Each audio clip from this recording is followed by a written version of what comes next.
Bonjour à tous, Solitinoa, j'espère que tu vas bien. Dans cette vidéo, je vais revenir sur le trailer de Keepsake Sea avec mes interrogations et puis mes théories. On a eu un trailer qui durait à peu près 40 secondes et par rapport à ça, j'ai pas mal de choses à dire que j'avais envie de partager avec toi. N'hésite pas d'ailleurs à me mettre en commentaire ce que toi tu penses de mes théories, si toi tu en as d'autres, etc. Ça m'intéresse vraiment. Et puis si tu cherches une commu, plutôt adulte et plutôt très bienveillante et sympa, n'hésite pas à venir soit sur mon groupe Facebook, soit sur mon Discord ou alors sur Twitch. Tu verras, la commu est juste incroyable. Vendredi soir, on nous a donc présenté le trailer du DLC qui arrivera normalement en novembre de Keepsake Sea, le secret de la mer. Je pense que c'est comme ça qu'on peut, le souvenir de la mer, je pense que c'est comme ça qu'on peut, le traduire avec 3 plans, principaux. La chose sur laquelle je voulais revenir en premier, c'est que ces images ne reflètent pas forcément ce qu'on va réellement avoir, dans, le jeu. Effectivement, on a pu voir parfois des plans, ou des images qui n'avaient finalement pas grand-chose à voir avec le rendu final. Donc vraiment, prendre tout ça avec des pincettes. Ensuite, je voulais dire que si on voit un personnage, donc Jack Sparrow, à la fin de cette extension et que, je t'ai annoncé, attention, spoiler, que Milo de Atlantide allait également faire partie de l'aventure. Ce ne seront bien évidemment pas les 2 seuls, personnages que l'on va avoir. D'ailleurs, je vais revenir sur, les personnages. On va commencer par ça concernant ma théorie. Donc là, tu vois les images et ça ne fait aucun doute qu'il s'agit de Jack Sparrow, la démarche, la silhouette en elle-même ou la voix. On sait que c'est Jack Sparrow. Je te l'avais également teasé, vendredi avant le showcase. Je te l'avais teasé, je t'avais dit que ça allait être un personnage de l'univers de Pirates des Caraïbes. Pour rappel, Jack Sparrow était dans les fichiers du jeu, depuis le tout début. À un moment donné, il a été retiré, mais il avait été modélisé. J'avais même fait une vidéo où on le voyait, on voyait une image de Jack Sparrow dans Disney Dreamlight Valley. Aujourd'hui, on a 2 personnages connus. Je pense que l'extension en comptera au moins 4, voire 5. Parmi ces personnages, forcément, il y aura un personnage aquatique. C'est-à-dire que, le pass d'extension va tourner autour de l'eau, de la mer et comme on l'a vu, on va même pouvoir nager. C'est-à-dire que forcément, pour moi, on va avoir un personnage qui va nous aider sous l'eau, nous guider, nous apprendre sûrement les rudiments de comment on nage, etc.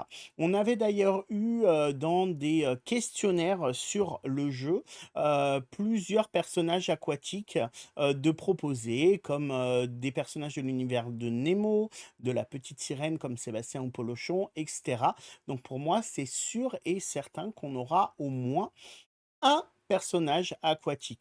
Ensuite, en quatrième personnage, pour moi, on aura un méchant. Aujourd'hui, on ne nous parle pas de méchant dans ce DLC, mais forcément, il y en aura un. Il y en a toujours un qui s'avère pas forcément méchant au final, mais là, on en aura bien un. Mes théories iraient forcément sur Capitaine Crochet. On resterait dans l'univers des pirates. C'est un personnage que la commu souhaite voir venir, d'autant plus qu'on a déjà Peter Pan et la fée Clochette. Et depuis que Peter Pan est arrivé, tout le monde veut voir le capitaine Crochet arriver avec également le crocodile, je crois qu'il s'appelle Tic Tac, que j'adore, franchement j'adore. En compagnon, ça pourrait être sympa d'avoir ce crocodile. Et puis éventuellement un cinquième personnage, je pense, c'est mon avis, que s'il y a un cinquième personnage, il pourrait également être un personnage aquatique, parce qu'en avoir qu'un seul, ça pourrait faire un peu tristounet, même si effectivement on a certains personnages comme Ariel et puis Ursula que l'on peut mettre en forme aquatique. Mais je pense voilà que 2 personnages aquatiques pourraient être bien. On pourra avoir par exemple Lucas qui pourrait aussi bien être dans l'eau que être sur la terre ferme. Si tu n'as pas vu le dessin animé, va le voir, il est plutôt très sympa. Ensuite, concernant les univers présentés, on va commencer avec la jungle et la plage. Attention, il est possible que elle n'existe tout simplement pas et qu'on ne l'est pas. Comme je disais en introduction, on a pu parfois avoir des éléments de décor qui finalement ne sont jamais venus. On peut également avoir des éléments de décor qui ne sont que des éléments de décor. On voit par exemple ici pas mal d'épaves de bateaux, peut-être qu'on n'en fera rien. On voit également des oiseaux, peut-être que ce ne seront pas des compagnons. Alors j'espère bien que si, parce que je trouve ces mouettes plutôt sympas, mais peut-être que ça n'en sera pas. Il ne faut surtout pas prendre comme argent comptant tout ce qu'on voit ou tout ce qu'on entend. On a pu voir notamment certaines choses qui ne sont jamais arrivées. Je te rappelle que dans la bande-annonce de Wish Blossom Ranch, notre personnage volait sur le dos de Pégase. Pégase ne vole pas. Donc c'est quelque chose qu'on n'a jamais pu faire dans le jeu, malgré le fait qu'on l'ait vu dans la bande-annonce. Donc fais super gaffe à ce genre de choses. Je pense que le tourbillon sera un point essentiel, mais effectivement, ça se trouve, on ne l'aura pas non plus. Je pense qu'on aura un biome qui sera lié à une jungle tropicale comme ce qu'on vient de voir, dans laquelle on pourra trouver des épaves de bateaux, des trésors, etc. Mais on n'aura peut-être pas exactement les mêmes images que ce que l'on vient de voir. Ensuite, on plonge dans l'eau et là, c'est le summum de ce que on attendait clairement. On était quasiment sûr qu'un biome aquatique allait arriver et ben là, on en a, la preuve, clairement. On a toute une partie, où on est en sirène dans l'eau. Ça apporte plusieurs interrogations et théories. La première interrogation, c'est quelle va être la taille, de l'espace aquatique? Alors pour moi, une chose déjà qui est sûre, c'est qu'on ne pourra pas nager où on le souhaite dans notre vallée. Je pense qu'on aura un seul biome aquatique ou 2, mais c'est tout. On ne pourra pas, par exemple, aller, sur la plage de notre île principale, se jeter dans l'eau et aller visiter les fonds marins. Je pense que ça, ce ne sera pas possible. Pourquoi? Déjà parce que je pense que ça ferait énormément de travail en termes d'environnement à créer et d'autre part, ceux qui n'ont pas le pass d'extension, en théorie, ne devraient pas pouvoir nager, un peu comme avec les chevaux. C'est-à-dire que je vois pas pourquoi il y aurait des joueurs qui pourraient aller dans l'eau et d'autres qui ne pourraient pas. Donc pour moi, tout ça ne va se limiter qu'à des biomes aquatiques, je pense au moins. La question est de savoir, quelle taille va faire ce biome aquatique? Est-ce qu'il va être grand? Est-ce qu'il va être petit?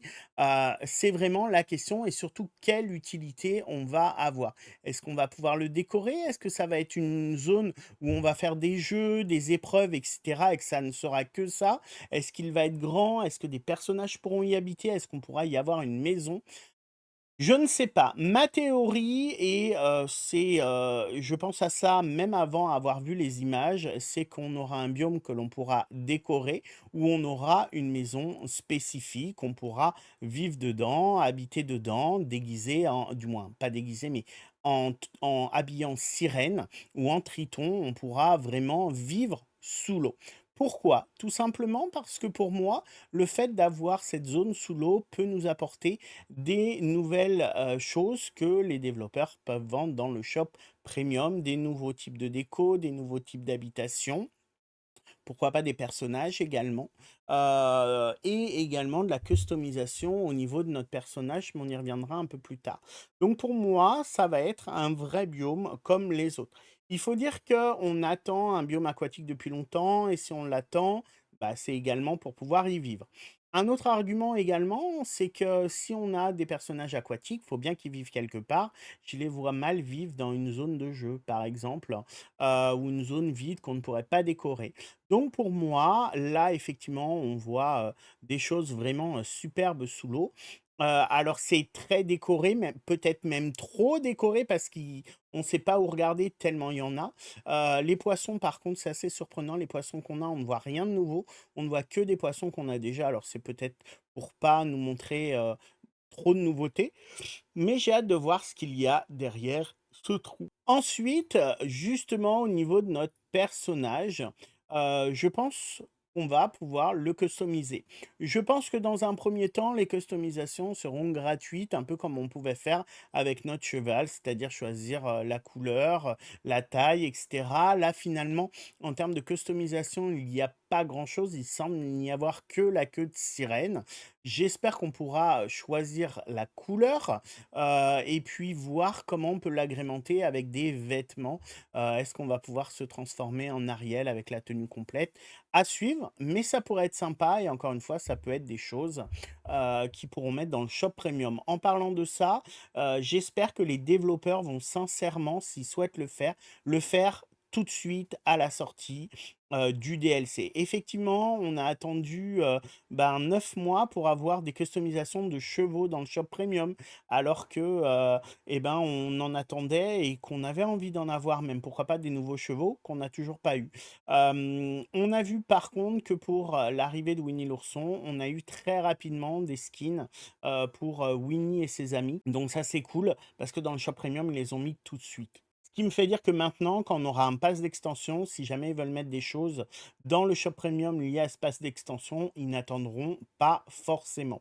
Donc, moi, je pense que, on pourra customiser de façon assez importante, comme on peut le faire aujourd'hui avec notre personnage, notre avatar sous l'eau. Ensuite, je me demande quelle taille va avoir ces zones sous-marines. Est-ce que ça va être énorme? Est-ce que ça va être des petites zones qui vont nous permettre d'aller, d'une île à l'autre ou d'une zone à l'autre? Je ne sais pas. Mais quelque chose qui m'intéresse vraiment, c'est les hauteurs. En fait, dans l'eau, on peut aller en haut, en bas, à gauche, à droite, et cetera. Est-ce qu'ils vont exploiter tout ça ou est-ce qu'ils vont en fait faire des choses que dans les fonds marins? Je n'espère pas. J'espère qu'on aura réellement un environnement vivant sur tous les niveaux et pas que tout en haut ou tout en bas. Là, on voit, hein, clairement, on a une grotte avec une ouverture. Derrière, il semble que, la profondeur soit assez importante et qu'on ait des choses beaucoup plus basses que le niveau que l'on voit là. J'espère qu'il y aura des poissons, j'espère qu'on aura des compagnons. À voir quelles choses ils vont nous apporter pour pouvoir, par exemple, attraper un poisson. Effectivement, on va pas pouvoir attraper un poisson avec, notre canne à pêche, notre pioche, notre pelle et cetera. Comment est-ce qu'on va pouvoir, les nourrir? Qu'est-ce qu'on va leur donner à manger tout simplement? Et j'ai hâte de voir vraiment toute la mécanique qu'ils vont créer autour de ces biomes aquatiques parce que mine de rien, ça va changer énormément de choses dans le gameplay. Je pense très sincèrement que, ce DLC et ce biome aquatique est dans les tuyaux depuis très longtemps et je pense qu'ils bossent dessus depuis très longtemps parce que dans les sondages, on a depuis très longtemps des propositions de personnages aquatiques. Donc à suivre, mais je pense vraiment que c'est un environnement qui sera complet sur lequel ils bossent depuis un long moment. Ensuite, concernant la grotte, pareil, ça peut être quelque chose qui au final n'existe pas et qu'on n'aura pas dans le jeu, même si, les coffres sont modélisés avec le logo, de Pirates des Caraïbes. On voit, ces espèces de petites têtes de mort.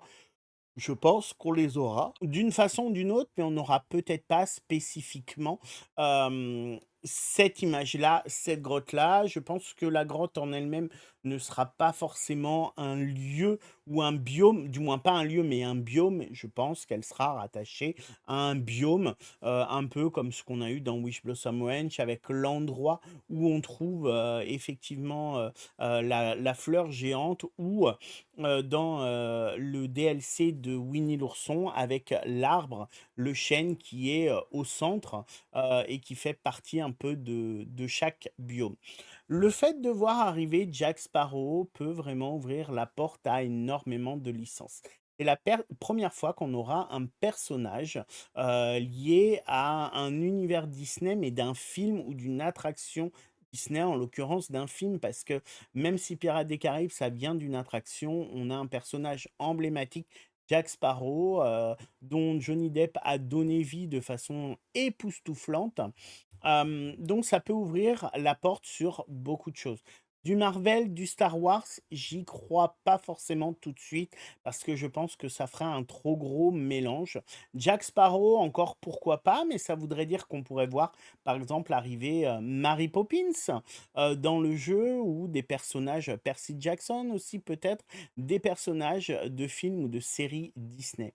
On l'a vu avec l'arrivée de customisation Hannah Montana et Lizzie McGuire.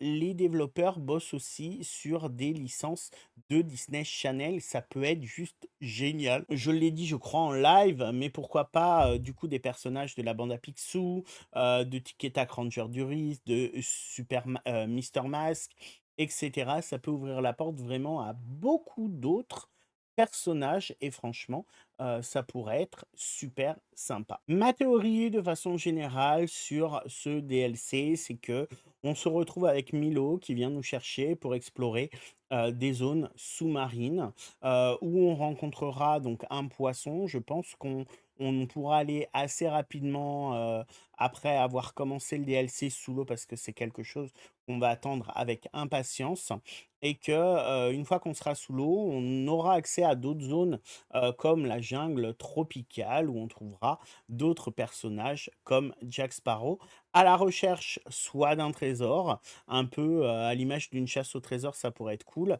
mais également vaincre le grand méchant.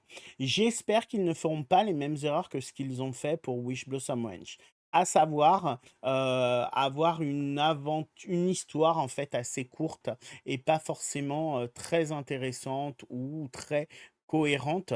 Ça a été le gros point noir de Wish Blossom. Je pense que c'est pour ça qu'il n'a pas forcément fonctionné. Ils ont tout misé sur les chevaux. J'espère que là, ils ne vont pas tout miser sur le côté sirène et aquatique, parce que à part si 90% de l'aventure se fait sous l'eau, sinon ça va vraiment faire un flop. Déjà que je pense que des gens vont acheter ce DLC en s'attendant à pouvoir rentrer dans l'eau à n'importe quel endroit de leur vallée. Je pense pas que ce sera le cas. Je pense que ça fera des déçus, mais en plus, voilà, si l'univers aquatique n'est pas à la hauteur des attentes des joueurs, ça peut vraiment faire un flop. J'espère que la durée de vie sera quand même conséquente. De mémoire, il nous fallait 9 heures pour finir Wish Blossom Ranch, quand il en fallait une douzaine pour finir Oneglo Woods, qui était un pass d'extension beaucoup moins cher. Donc, j'espère qu'on aura quand même beaucoup, beaucoup de contenu. J'espère que l'environnement ne sera pas une redite de la jungle qu'on a dans Rift in Time, même si là, il semble qu'on soit plus vers une jungle tropicale avec voilà, des trésors, des choses comme ça, tout ce qui est lié aux pirates des grottes, chose qu'on n'avait pas forcément dans Rift in Time. Donc, voilà, j'espère que ce ne sera pas une redite et ni que ça va être quelque chose comme la plage d'Ariel qu'on a dans le jeu en version géante.